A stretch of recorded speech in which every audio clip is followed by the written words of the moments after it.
And next tonight, critically ill children in Wales have been facing long waits to be transferred from district hospitals to intensive care, an investigation by Wales Live has found.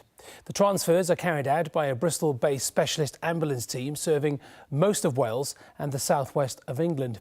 In 2016, the first full year of the Watch service, its responses took longer than the target of 3 hours, far more often than the UK average. Here's Paul Martin.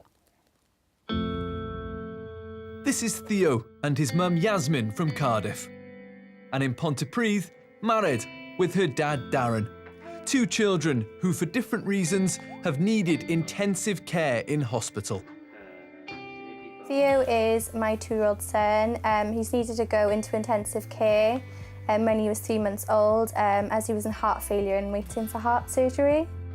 Married's 6 years old now. She's got a syndrome called Dravet syndrome. It is extreme epilepsy.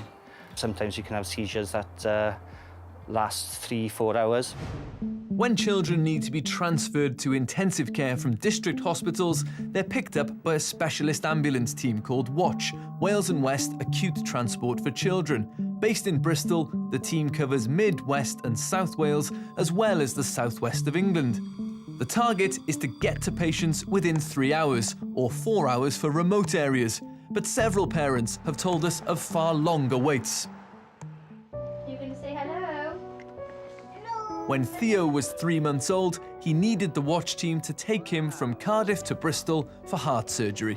Every time we sort of got a bed in Bristol, we had to get confirmation then with the Watch team for us to be able to go over. And if they weren't available, we had to wait it out, and he just kept sort of getting worse.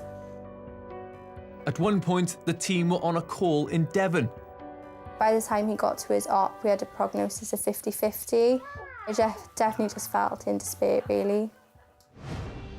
And the way the Watch team is set up is controversial. There used to be a service covering just Welsh hospitals based in Cardiff, but just over 2 years ago, the new team was formed, taking in that far bigger area.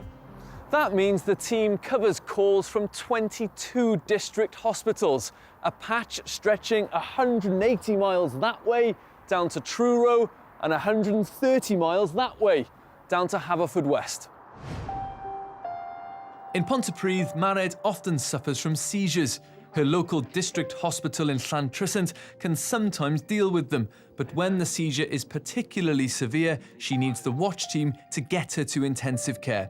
Darren says long waits can be stressful. You just don't know what's going to happen. You're not sure what state she's in. The sooner we get to the intensive care, where the neurologist can actually have a good look at her and assess her, you know, we're in limbo in a way. Mared has used the service more than 10 times, with one wait as long as 24 hours. It's because the ambulance is somewhere else. It could be down in Truro, it could be over in Aberystwyth, and we know how long it takes to get from Aberystwyth to Pontypridd with the roads that we've got.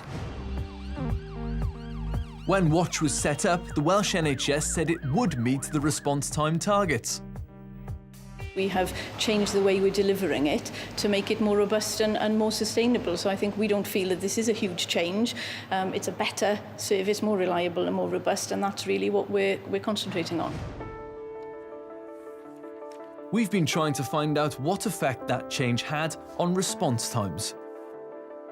Unlike the regular ambulance service, performance data isn't published on a monthly basis, but we've obtained figures that show responses were frequently longer than the 3-hour target. And on 6 occasions, children at Welsh hospitals had to wait 8 hours or more. We've also seen an audit that analysed the performance of all the UK's specialist children's transfer teams in 2016, the first full year of the Watch team when more than 300 children used it. It looked at how many responses took longer than 3 hours to get to a patient's bedside. Across the UK, the figure was 15%, but for the Watch team, it was 29%. A former NHS manager told me questions need to be asked about the trade-off between the geography and the centralisation of a specialised service. There are advantages in working together in partnership.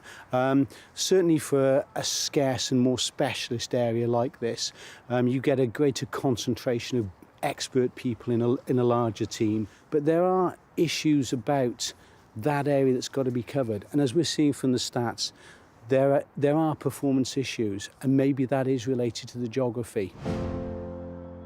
The Bristol NHS Trust, which runs the service, said centralising expertise is the best way to deliver it, but also acknowledged that geography means some waits are longer. The Welsh NHS is reviewing all children's intensive care services. Darren wants a team re-established in Wales. I believe that our children's lives in South Wales has been compromised by the decisions that they made back in 2015. Now, is it going to take a death of a child for them to realise that they have made a mistake? Paul Martin with that report.